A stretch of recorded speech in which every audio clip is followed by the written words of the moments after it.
And it actually is a lot of training, and it's taken me like a while to even get up to that level of training. And I have a very good training base. Your ideal training week. So you've got 2 to 3 gym sessions, which is focusing on strength. Then you've got 3 aerobic zone 2 sessions.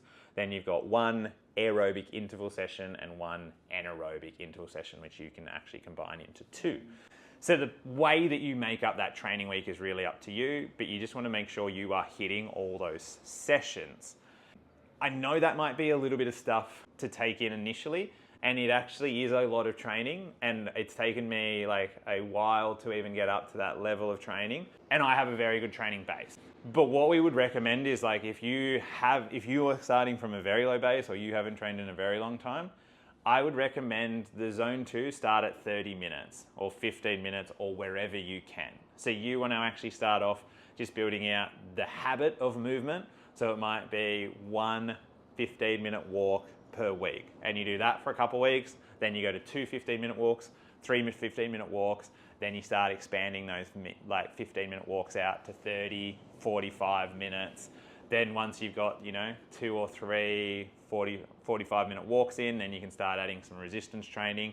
And then probably 6 to 12 months down the track, that's when you would look at adding in some intervals, because they can be a little bit harder or a little bit more brutal and a little bit harder to get your motivation up for. So slow and steady wins the race. The best exercise is the one that gets done. So start off wherever you can.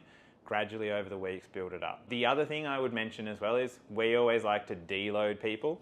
So after, anywhere from 4 to 5 weeks of training and progressively overloading, we will actually have a deload week where we do a slightly less load, less endurance, less duration, less weights week, just to let the body recover, and then we'll build for another 4 to 5 weeks after that, then a rest week as well.